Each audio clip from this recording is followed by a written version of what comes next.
And welcome into Morning Brew with Jaffe and Razor. Post game, November 18th, Boston loses 5-1 at home to the Columbus Blue Jackets. A team, my friend being Andrew Raycroft. The Columbus Blue Jackets got throttled by the Montreal Canadiens in their previous game, only to come back and to bring it to the Boston Bruins and, again, take it 5-1. Morning Brew with Jaffe and Razor is brought to you by our lead sponsor by Fazenda. Fazenda Coffee Roasters out of Dedham is just a fantastic company. They help make this pod possible. We can't tell them thank you enough for their tremendous support. And don't forget that fazendacoffee.com/morning brew is where you can go check out the Morning Brew hats, the Morning Brew blend, the Travelers. But you can also go to fazendacoffee.com/wholesale if you want, or just .com, and check out all the different blends that they have there. You can order the Morning Brew bundle if you want, and you can even, if you don't want the dark roast Morning Brew blend, you can switch it out and add some different roast to it. They've got you covered no matter what you're looking for. So whether you're in retail, wholesale, they've got you covered. Check out Fazenda Coffee, Fazenda, fazendacoffee.com. Razor, you're doing the Altcast tonight. All right. I don't know if that would be a better option than sitting at the arena doing the game. My guess is it would.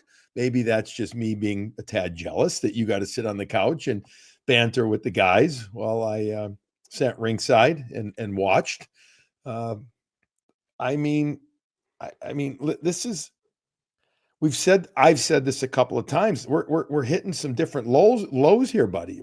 This is one of the weakest teams in the league that you're playing in, the Columbus Blue Jackets. And yes, you had chances on the goaltender Merzlikins, and he made some stellar saves, but that to me wasn't the story of the game. The story was the Bruins' blunders, especially defensively, and the two shorthanded goals against. So how did you take this one sitting on the couch with Bergeron, Tuukka, and even a guest appearance by the Z-Man, by Zdeno Chara? Yeah, Big Z in the house. Daniel Marmer. Marmer. So Yes. We gotta keep her in the mix. Because she was the best of all of us by far, without stating. Yeah, no, that's a bad one. That's a bad one tonight. And unfortunately was the most offensive they've been in 4 or 5 games too. The first time they actually made a goalie make saves for 3 or 4 games. So, and by the way, Merzlikins has been incredibly inconsistent this year. He just is. And that's what he is. That you're right. He's kind of an acrobatic goaltender. Yeah, I felt watching him. He has poor save selection, but that's not for now.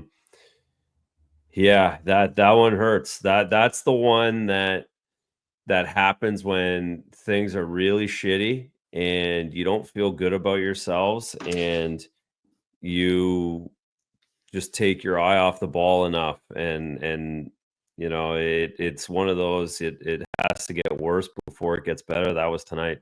It really was, because this is the low, right? Or the end of the day, is this the low or is this not the low? Like, are we? Well, you hope it's the low. You hope you hope Dallas was the low. You hope Carolina was the low. You can justify quotes, right? Quotations. You can justify air quotes.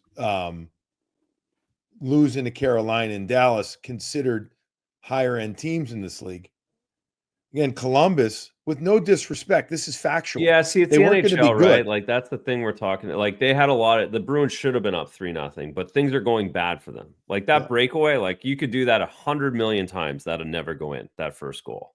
Never, like 100 million times. So let's explain that goal. Let's do it. You know, it's 5 minutes into the first period, basically. Voronkov ends up getting a power play after as Carlo from the right point. I don't know if he whiffed on. I guess he kind of did, and the puck didn't get deep into the zone. And then they go back down the ice. Columbus does quickly, and the Bruins can't close on him. Voronkov is going to end up getting this. It's not a full-fledged breakaway, but he gets it, and he goes to his backhand, and then Carlo falls down and basically knocks the puck into the net behind Swayman. It's like a not a calamity of errors, but it's a situation that you're like, are you kidding me? But I also felt, from my vantage point, that the Bruins kind of like, they didn't gap well. Boy, oh boy, Razor, their gaps suck right now, bud. Mhm. The neutral zone and D's gapping in, the gap ups are not good. But anyways, Voronkov gets credit for the goal. Monahan on the assist, he put it up to him. Nice pass. But the puck goes in off of Carlo into the net. And Swayman, doesn't have a chance to make the save. Yeah, no, and then you're like, oh boy, that was the last thing you wanted to happen at the start of that game because you thought you were again, it's Columbus, we're gonna score goals and um we're gonna get right tonight, and that happens, and it's like, oh, it's just we had good chances. We had a great first shift. We whiffing on pucks again. Like the whiffing on pucks is wild. That Isn't it? the amount. Isn't it? So again, this is like individual things. These are individual things that are happening, and it happened again tonight. And goal 1, goal 2, goal 3, just a really bad night. I feel bad for everyone that went to the Garden. I feel bad for that one night, the Monday night that works in your schedule and you get to go, and that sucks because it was just bad. And even though they had a lot of chances, that's just where they're at right now. They're not in a place to really dominate or win or make it easy on themselves. They're in a tough place. And I know that they're saying they're all the right things. They're going to work hard to get I thought out the of effort was good too, by the way. Like there's bad defensive lapses and they're doing a bad job with gap, etc. But they're working. They're not mailing it in. I don't think so. Anyways, I thought they worked really hard. I thought they tried to grind through it in their defense on that.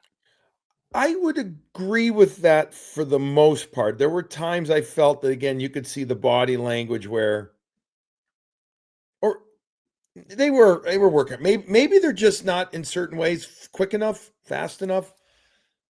I'd like to think they're strong enough, but I watched a couple of times players Razor lose some battles, and you're like, that's not mailing it in. Maybe it's just not being enough of something. Maybe.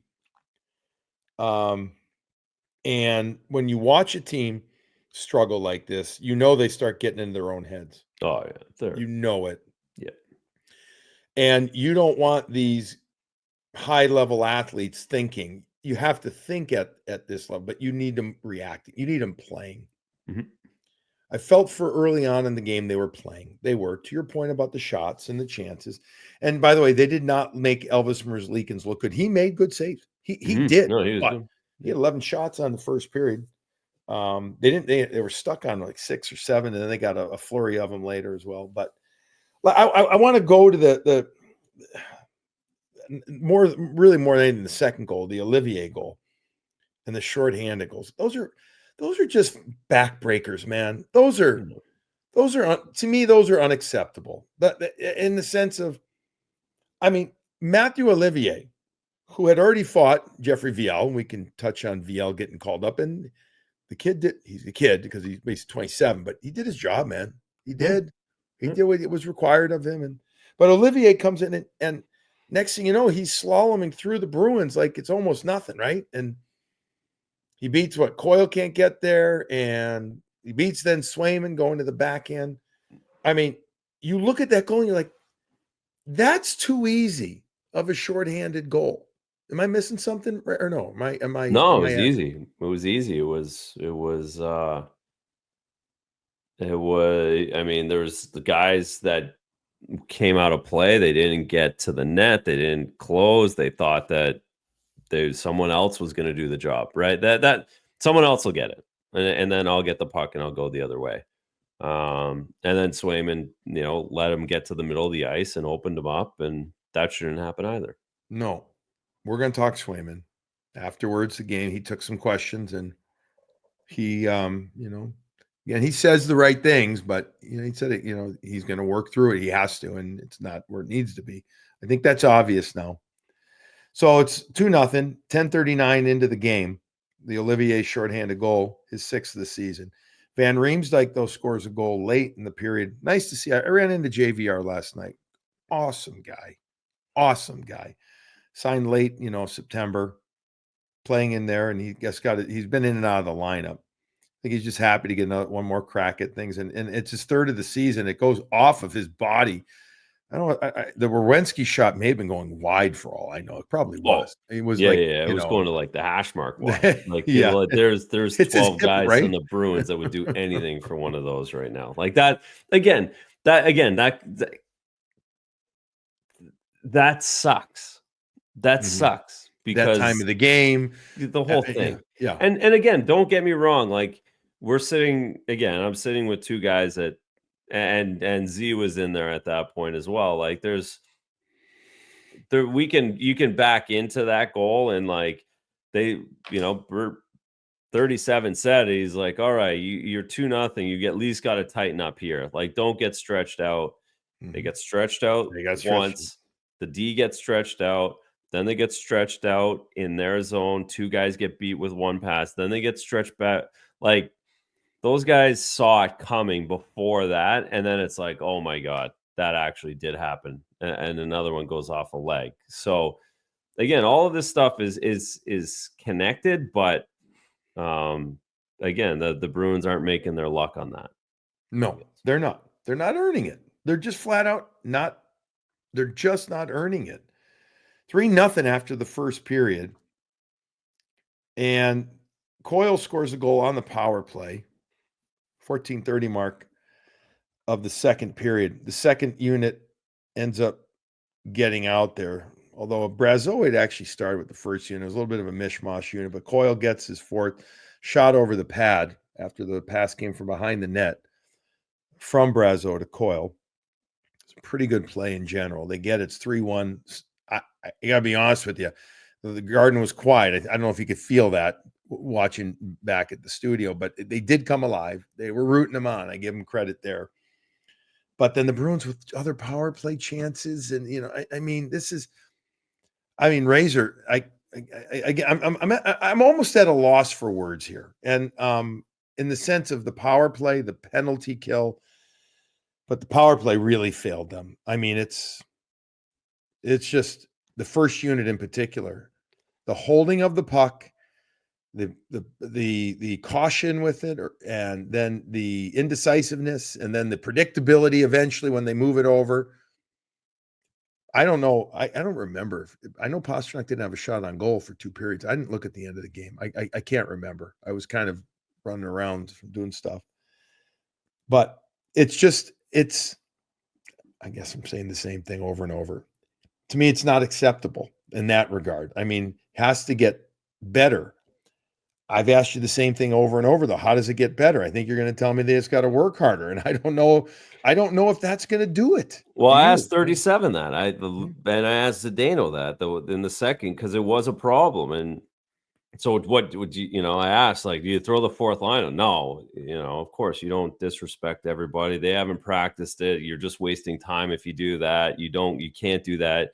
You could change one piece. You could put 2D out there instead of having only 1D. You could put the different net front guy. But the reality is those guys are the ones that are responsible for it. They're the ones that practice it all the time. And those are the ones that need to figure it out. And so we covered all of that within and the entire game because it felt like, oh, this is a big power play. We said it 19 times Yeah. for how many power plays there were, right? And Bruins end up, by the way, 1 for 6 on the yeah, power play.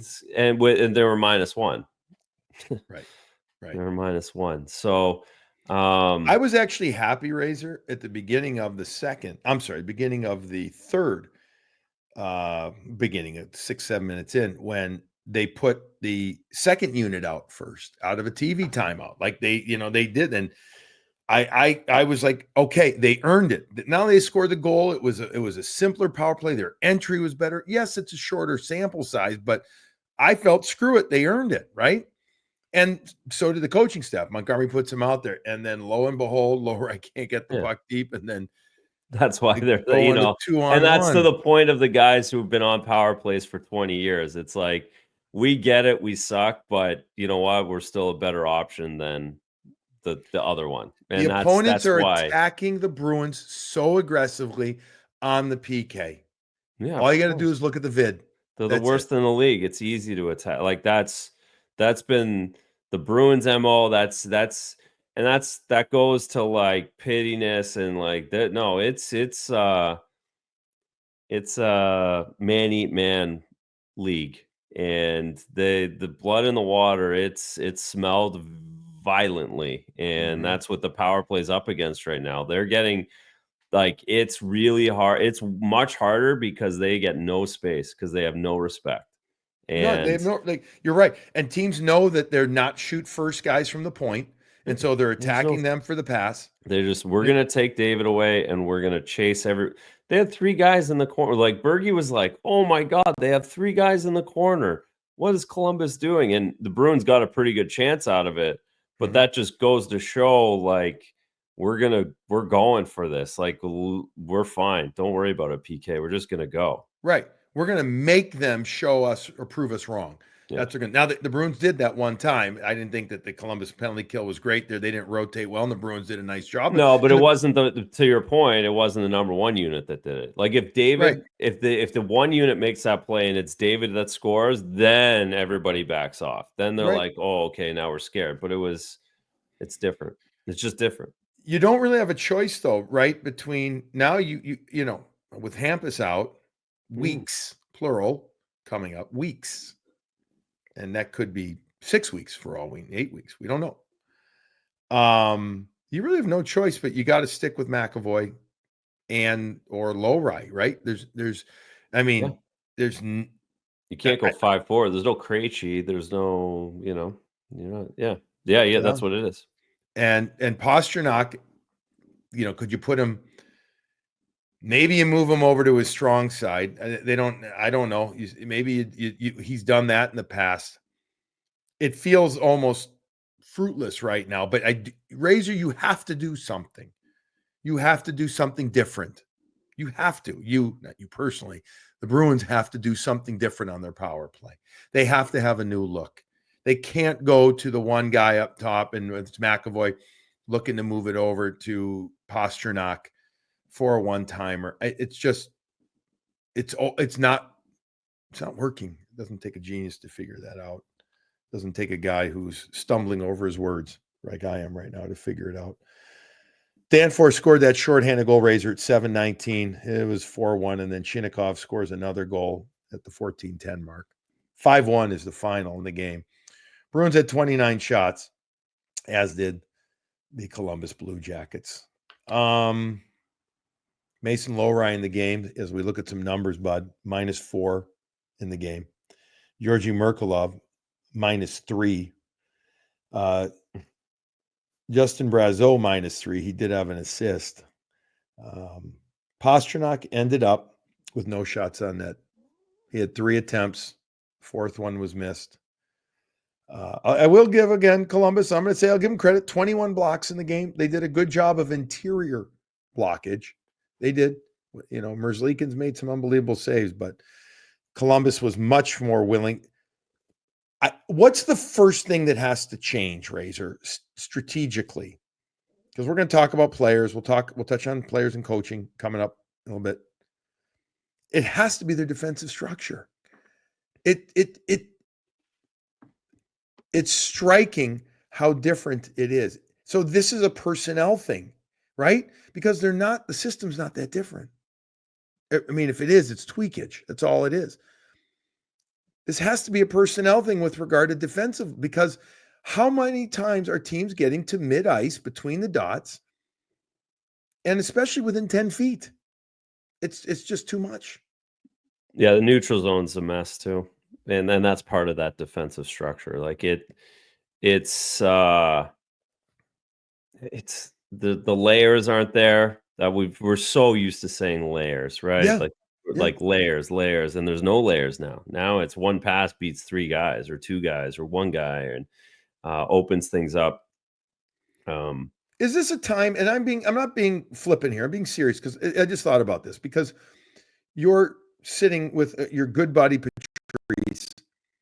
Is this a time where you reach out to him and you say, hey, what do you see? Maybe they have already. Maybe that's what the Well, chuckle is. no, I'm laughing because maybe we have mentioned that tonight jokingly, and Did you on the air? No, we would never do that to him. We would never, Oh. and I probably shouldn't do this now. So, but no, you know. But But no, he's literally in your backyard. no, he knows it's not his thing. Like, so let's just say it's not his thing Okay. at All this right. point. But But if they reached he out, he definitely, again, it's a layer thing. It's a neutral zone thing mhm. from some of our opinions. Let's, Yeah, I get it. and that it's making the defensive zone so much harder because you're just so much further away from allowing those layers to come into place. I And feel like the D are missing a lot of closures in the neutral zone. They get caught stepping up to the outside, or they're waiting almost, well, and they're yeah, again. I like go back to their gaps. again, that first goal, like why is low rise so far away? Like, how he doesn't recognize. Like, I know Carlo whiffs on it, but as soon as Mhm. Carlo whiffs on it, you got to get to the middle of the You got ice. to come middle ice, right? The D, the weak. So, folks, what And Razor's and there's talking no about. way that the centerman or whoever that forward was gonna pick that guy up. And for some reason, low rise worried about the guy way over on the left wing. Well, but remember, Um, he did a very similar thing the other night in Dallas that led to the penalty yes, shot, which really wasn't a penalty shot, but but it was he the did. same It was a setup, similar. and it So would he have been a gets penalty shot tonight, I think. absolutely no. Yes, I said to myself, "That's a penalty that's a shot." penalty Like shot. that's a penalty We said the shot. same thing. That's a penalty shot. Right. That's a freaking penalty shot right there. And I'm like, Um, okay, and but it's the he same gets idea. puck watching. I think he gets puck watching to the That, or he outside. gets watching the guy out in the wing that's, like, not a threat in any way. Like, again, the Bruins, they've been, guys have made Hall of Fame careers of getting to the middle of the ice, Hmm. and goalies have won Vezinas by guys getting to the middle of the ice. Um. So, There's a lot, right? Like, all right, I'm going to do our sponsors here, but then yep, I'm going to ask you about Swayman. Okay, I'm giving you a yep, rundown. yep. Um. I mean, we can go over some other players. Brad was working his ass off in this game. He worked so hard, man. He worked so That he hard. was trying to lead as best he could. Absolutely. Um. I didn't notice some other players Mhm. personally. I didn't notice Zaka much. I didn't notice Lindholm much. I know he came out yesterday and talked about it. He has to be better. Understatement. Under Yeah. understatement. Yep. Um, who else? I'm looking at this. Pasta, like 18 minutes, no shots on goal. That's not it's not his gig. So I'm Nope. going to ask you about, but I'm going to ask you about Swayman. So we're going to ask you about we're going to discuss personnel and coaching. Okay, Yep.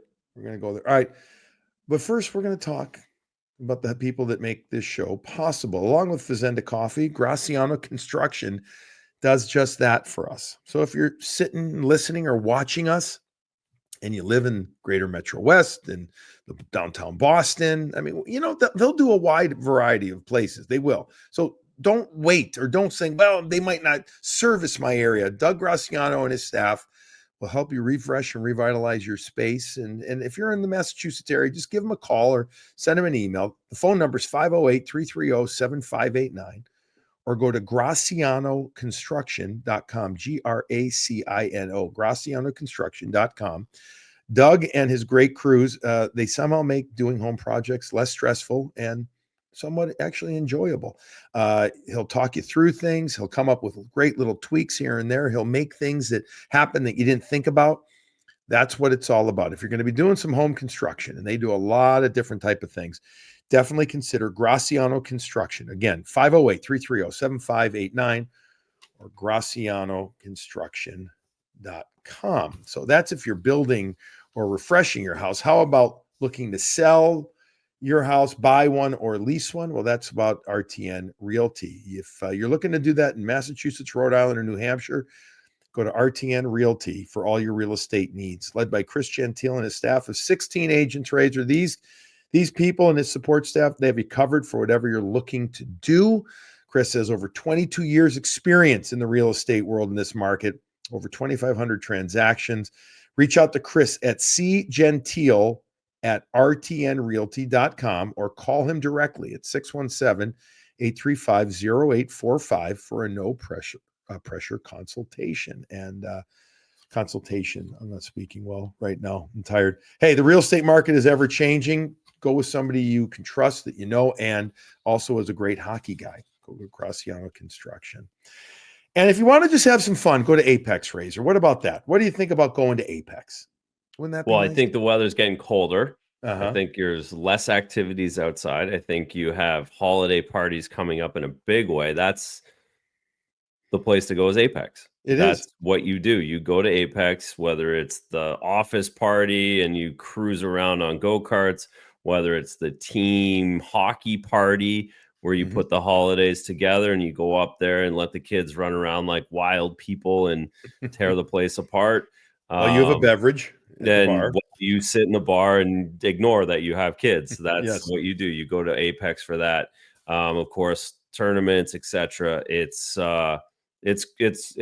awesome. It's crazy. The kids love it more than anything. They ask me to go there all the time. Every time I go to Marlboro, they want me to take them to Apex and go to the go-karts. And it's a great setup. It's in Marlboro. It's easy and just a perfect place for families. 100,000 square feet of pure fun. ApexEntertainment.com. Thank you to all of our sponsors. Again, Razor and I and RC. Appreciate them greatly. All right, Jeremy Swayman hasn't looked very good lately.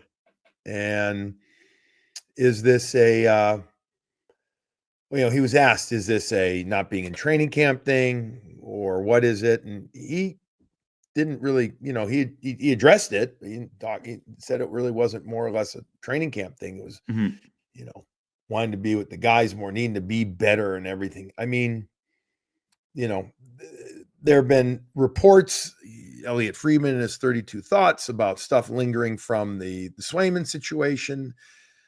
Let's talk about him from a hockey analyst eyes. Yeah. Not where are the deficiencies in his game right now? So it has nothing to do with training camp.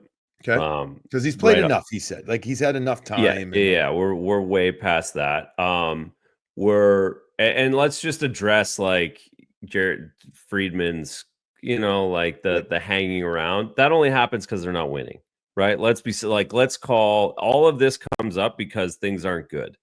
And that's what happens.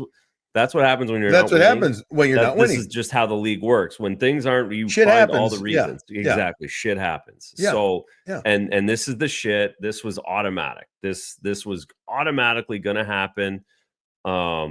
If they were 500 at this point, if you told me they were 500 on November 20th, I would say, well, they're going to blame Jeremy Swayman's holdout for that. That's how it works. And that's what Jeremy did with this holdout. That's the lose-lose situation he was in. Hockey-wise, so that's out of the way. Hockey-wise, we talked about it, and this is the exact scenario that is difficult in the National Hockey League when you're a starting goalie, because you get in a shitty rut and you can't get out of it on your own. And he's had the benefit of having Linus Ullmark, and he's had the benefit of having a guy that gets a shutout after he gave up 3 weeks ago. He gave up 4 goals, shutout. Okay, that puts everybody back on track. Then he goes in and has his game. Then they go back and forth. The hardest part of the National Hockey League is when you don't really feel good and you have to go back in the next night. And Jonas Korpisalo played great on Saturday afternoon, but Jeremy Swayman was going into this game no matter what. And he gave up 7 against Dallas. And now it compounds. And now he's got a couple of days, and now he's got to deal with it again. And the team's not feeling really good. It's not as well oiled as it has been in his entire career. So this is kind of like a perfect storm of contract stuff. It's first time playing a bunch of games in this league consistently or consecutively, I should say. And then you have a team that's not playing good in front of you. So he hasn't seen NHL action the way he's seeing it right now. Do they just have to live with it, or do they start saying maybe it's time to play Korpisalo a bit more? Or is this too early in the season to do that and derail, I guess, potential recovery for Swayman? No, he's your guy. He's your guy. It's kind of like the power play. Same idea. You can't change out the entire power play. You can, I mean, Corpusalo, listen, if Corpusalo, he's going to play next week, he's going to play one of those 2 games back to back for sure, if I not think he earlier. plays. I think he plays. If Swayman ends up starting on Thursday, they have 2 days off. Then they play Utah at home. I think Corpusalo goes on the road and plays Detroit, and then they split the back-to-backs as well before Thanksgiving. So you could also use him in a run here. Like if it goes on a run, again, these are hypotheticals, but you're at the point where Jeremy could take 4 days off and let Corpusalo go because he is playing better. I mean, it's just the way the puck's bouncing and the way the puck's flying around. It's going Jonas's way right now. But that's not it's not a competition. It's not an option. It's not like someone can run with it. This is Jeremy Swayman's team for 10 years. So this is what happens when you're starting goalie. That's all. This is like it's different. It's just different. It's a lot harder and there's a lot of responsibility, and this is what he's going to have to work through and deal with, and I'm sure he will. It's just not easy tonight, I'm sure. Just putting your head down tonight. Not easy at all. It's not like there's not like technical stuff. This is a goalie thing. This is a National Hockey League goalie thing. So I think you asked that, like, is there something? So it's not physical, it's mental. No, it's just oh boy, wow, okay, and nothing good in front of him's happening either. I have no problem giving him a couple of those extra days right now. I do. I just think, but now look, you got to, I know it's still very early in this. It's not that early anymore. It's somewhat early. I think this would be a good time for a reset. I do. Give him that chance. I mean, I know he's going to want to play. I know he's going to want to play every game. I get that. But you've got to run here where you can kind of split, Thursday, Saturday, Tuesday, Wednesday. You got a game Friday and Sunday, then you got a shitload of games. So I think you got to play, especially right now. I think this is where you have to lean on Corpusalo and say, hey, we need you for a week every other game. Nothing wrong with it. The gloves say that. I mean, that's me not being a goalie, but the eye test for me, looking at it, would say, to your point, one of those 4 days rest is not the right word. Reset, I think, would be very beneficial for him. So, yeah, it's but he's getting paid a lot of money now. And, I understand. And it's up to him to get it sooner than later. And maybe again, the Bruins are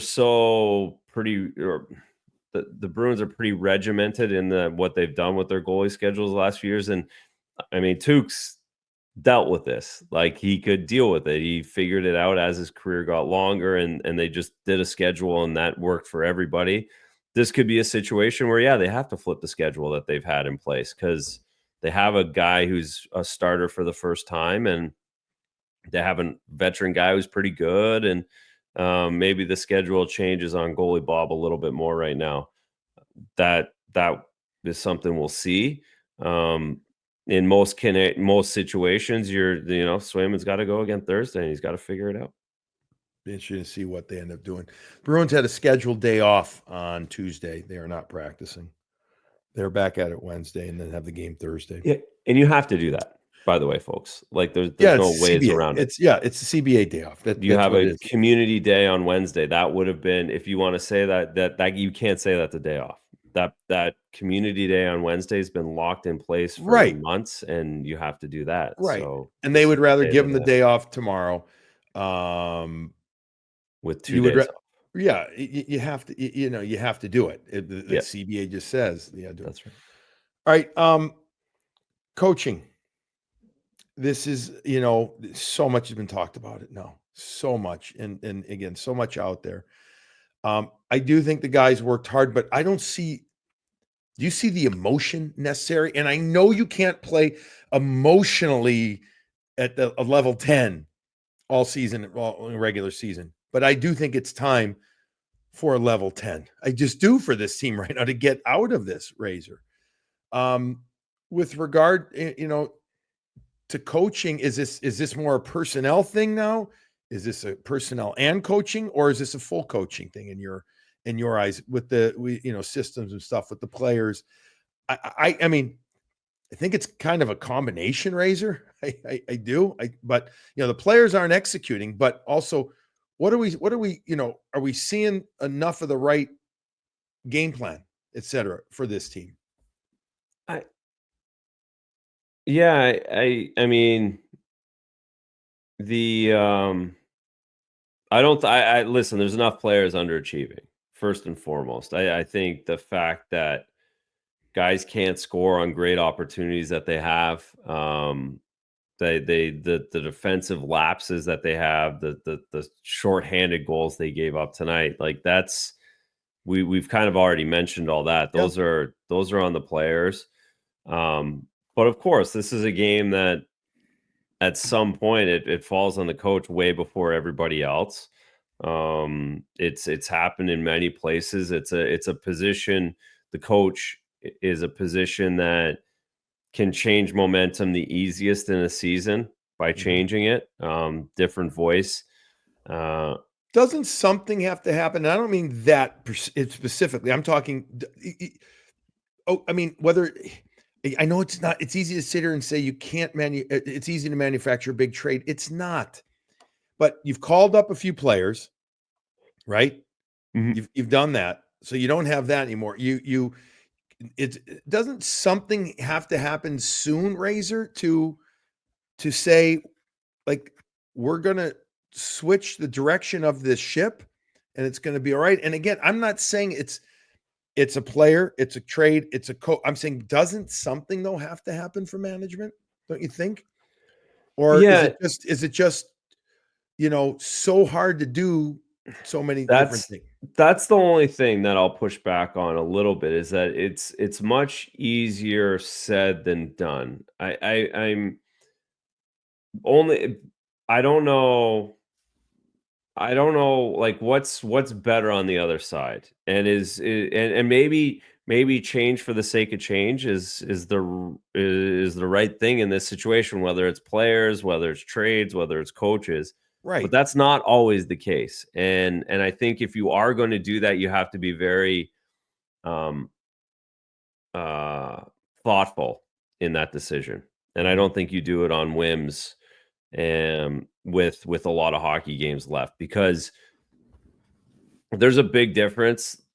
Okay. So just a random. Let me just go off on this just a little bit, because I That's thought fine. about this, and in 03-04, when I won Rookie of the Year, I went back and I remember how really miserable my life was in December. I thought I was going to get sent down, and hopefully Morning Brew people appreciate this random story. 40 minutes in, we were 500 on January 7th.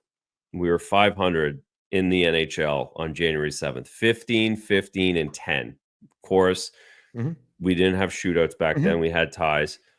And I we miss went ties. into I we do. I went miss ties. yeah, we went into Detroit, got us home earlier. We went Uh-huh. into Detroit, and I remember being put we couldn't leave the hotel room. We had to eat in the room, we had to eat in the conference room. We couldn't go out, we couldn't have fun, we couldn't play cards on the road, the whole thing. It was a disaster.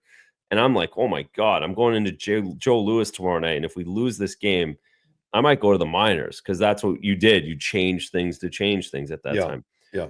We ended up getting 104 points that year. We ended up going on a run 13-3 in the middle of January and going. So my point to all of this is it can feel really bad early in the season, and it can flip. Like, it's not like they're 2-20. And that's where you're in a gray area right now of like doing too much to do it and really blowing the entire season and winning like 10 games. That's not good either. So that's my only, That's as your you can hear, caution. But I still that's my yeah, caution, is doing something that really just to do it and it doesn't work. I would agree. You don't do it just to do it. You do it though if you feel in your gut that Correct. something is not right and a significant change. Again, whether it's one person, three people, player, coaches, whatever that may be, that's when you have to do it. If you're managing if you just say this ain't working and because of this and this, then you have to do it. But I don't know. It's just funny. Listen, maybe you had this same feeling. We haven't felt this way here in Boston for a while with this team. And that exacerbates this more. Correct. However, the world has changed in the NHL than when you it's a great story. I'm not patronizing. I'm being honest. No, I know you're not. You never would. The world has changed hockey-wise, meaning the way that things are now. Yeah. I think of Edmonton last year. They made a change. Now they were 2-9-1 or whatever they were. Yeah. To your point, it's different. But I don't know. I said this last show too. Something's going to have to happen. They did the call-ups. Okay. This is a bad loss. I've been Mr. Positive. This is a bad one tonight. This is bad. This is a bad one. This doesn't feel good at all. This is the worst one. It's at home. That always makes a difference. It's bad. So this could precipitate something. We'll have to wait and see. But it could, being at home and to the type of team that you lost to. Those factors play a big role in it. We mentioned real quick, Jaffe Razor coming up, his first game in the NHL since 2022-23. Good for call him a kid. He's 27. He gets in a fight. He got a penalty. He did his job. Didn't play a ton, but he tried. He absolutely tried. I don't know who the next guy to be called up is. I haven't seen, Lysell play enough. I can't tell you that's the right thing. I heard Mark McLaughlin has scored in, I think it's 5 consecutive games. Maybe you call up something like that. I don't know. Does that move the needle again? I'm not sure. Could you? The rumors are as well that the Bruins are out there looking at trades that they're calling. Well, how can you not be calling people right now to see who's available? Right? You have to be. Mm-hmm. So again, I think something has to be addressed, and whatever that is, it just has to be. But this is a tough one to watch. It was so. Did they feed you at least in the studio or no? We went to Buffs after. You went to Buffs after? Mm-hmm. Holy shit! You had time to go to Buffs after. By the time you got home, yes. And I was checking. I had my phone on the table the whole time. I'm waiting for Jaffe's call. Okay. And we got out of there instantly. I'm even more jealous now. Yeah, exactly. That you did that. Okay, well, good. That's a good call. I left it to the end for you. If you're gonna go, go to Buffs, get some wings. All right. Anything else that we need to touch on? I know. Okay. Next Morning Brew with Jaffe and Razor is going to be Thursday against the Utah Hockey Club. If you haven't seen them yet, that's because they've never been to TD Garden. This is the first time Utah has been here. I like the sweaters. I do. I like the colors and sweaters. So we'll take a look at those. And then Razor and I will be off for a couple of days after that. All right. Boston Bruins lose 5-1 to the Columbus Blue Jackets. They're struggling right now. They got to figure it out. And they got to figure this thing out. Hopefully sooner than later before things are too late. I'm going to tell you to go enjoy your coffee, but this is one of those shows we're going to end it with. Add something to that coffee because I think you may need it. Thanks for listening, folks.